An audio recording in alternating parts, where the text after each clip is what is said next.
Welcome to food awesome. நம்ம இன்றைக்கி என்ன செய்ய போகிறோம்னா, நம்ம வந்து சூப்பரான ஜவ்வரிசி தோசை தான் நம்ம இன்றைக்கி செய்ய போகிறோம். இந்த தோசை ரொம்பவே சாஃப்டாக இருக்கும், சாப்பிட்றதுக்கு ரொம்ப டேஸ்ட்டாகவும் இருக்கும். அது எப்படி செய்கிறதுன்னு தான் இந்த நம்ம வீடியோவில் நம்ம பார்க்க போகிறோம். அதுக்கு முன்னாடி எங்கள் சேனலை நீங்கள் மறக்காமல் சப்ஸ்கிரைப் பண்ணுங்கள், பக்கத்தில் நோட்டிஃபிகேஷன் பெல்லையும் கிளிக் பண்ணிக்கோங்க.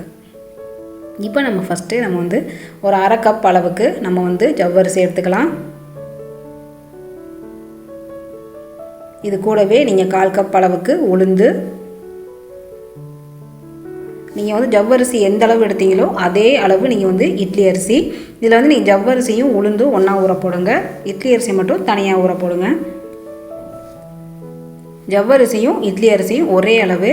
இது கூடவே நம்ம வந்து 3/4 டீஸ்பூன் அளவுக்கு வெந்தயம், அதாவது ஜவ்வரிசி உளுந்து வெந்தயம் 3 ஒன்றா ஊற வைக்கணும். இப்போ இதை வந்து நல்லா நம்ம வாஷ் பண்ணிவிட்டு நம்ம ஒரு 5 hours நல்லா நம்ம ஊற வச்சிடலாம்.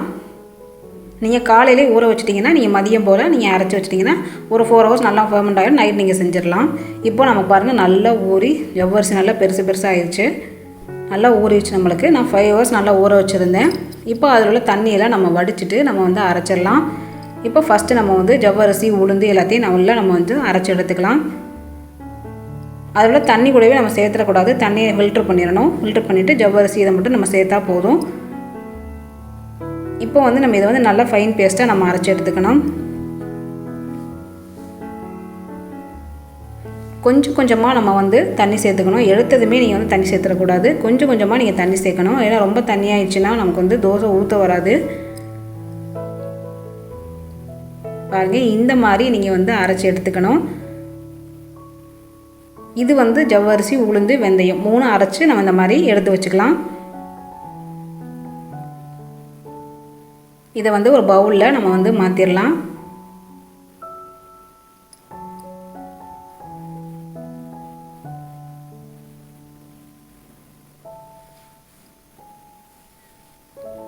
இந்த தோசை ரொம்பவே சாஃப்டாக இருக்குங்க. நீங்கள் வந்து ஜவ்வரிசி நீங்கள் வந்து நல்லா அரைச்சிட்டிங்கன்னா தோசை நல்லா மெத்துன்னு சூப்பராக சாஃப்டாக வரும் உங்களுக்கு. இப்போ நம்ம வந்து ஊற வச்சுருக்கிற அரிசியும் இதில் நம்ம சேர்த்துடலாம். நான் இன்னும் ஒரு மிஸ்டேக் பண்ணிட்டேன்னா கொஞ்சம் தண்ணி கூட சேர்த்துட்டேன். நீங்கள் வந்து தண்ணி நீங்கள் சேர்க்காதீங்க, கொஞ்சம் கொஞ்சமாக தண்ணி நீங்கள் சேர்த்துக்கோங்க.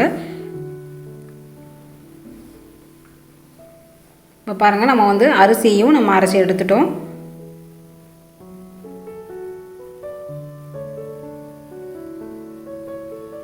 அரிசி வந்து கொஞ்சம் கொஞ்சமாக நம்ம அரைக்கும் போது நம்ம தண்ணி சேர்த்துக்கலாம். இப்போ வந்து அதையும் நம்ம வந்து பவுலில் சேர்த்துக்கலாம். தோசை மாவு கன்சிஸ்டன்சிக்கு நம்ம வந்து அரைச்சி எடுத்துக்கணும். இப்போ ரெண்டையுமே நல்லா நம்ம வந்து அரைச்சி எடுத்துட்டோம். இப்போ நல்லா நீங்கள் மிக்ஸ் பண்ணிடுங்க. நம்ம எப்போவுமே இட்லிக்கு வந்து நம்ம ஜவ்வரிசி சில பேர் சேர்ப்பாங்க. அந்த சேர்க்கும்போது இட்லி நல்லா சாஃப்டாகவும் வரும், நல்லா உங்களுக்கு ஒயிட்டாகவும் இருக்கும் உங்களுக்கு வந்து இட்லி. அது மாதிரி தான் இதுவும் நல்லாயிருக்கும் உங்களுக்கு. ஜவ்வரிசி சேர்க்கும்போது நல்லா உங்களுக்கு தோசை சூப்பராக வரும். இப்போ வந்து நம்ம கொஞ்சமாக நம்ம மாவுக்கு தேவையான உப்பு நம்ம சேர்த்துக்கலாம். சேர்த்துட்டு நல்லா மிக்ஸ் பண்ணிவிட்டு நல்லா அது வந்து மாவு புளிக்கணும். ஒரு 5 to 6 hours நீங்கள் எப்படி வெளியே வச்சிட்டிங்கன்னா மாவு நல்லா புளிச்சிரும். பாருங்கள், மாவு சூப்பராக புளிச்சு நல்லா பொங்கி வந்திருக்கு. இப்போ நம்ம வந்து தோசை ஊற்றிடலாம்.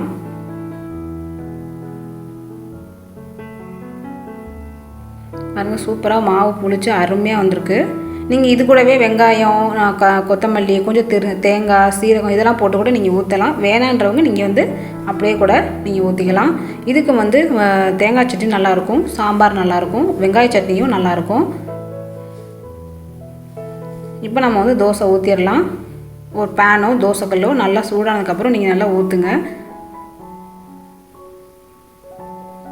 சுற்றி நல்லா எண்ணெய் ஊற்றுங்க. இதை வந்து நீங்கள் திருப்பி போடலாம், இல்லை நார்மலாக நம்ம தோசை ஊற்றுற மாதிரி தான் ஊற்றி எடுத்துக்கலாம். இந்த மாதிரி நடுவில் வந்து உங்களுக்கு நல்லா பஃபியாக உங்களுக்கு வந்து தோசை வரும், நல்லா சாஃப்டாகவும் இருக்கும் உங்களுக்கு.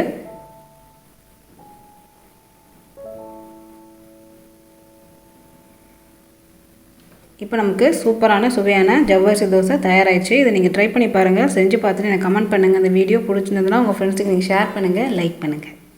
நன்றி.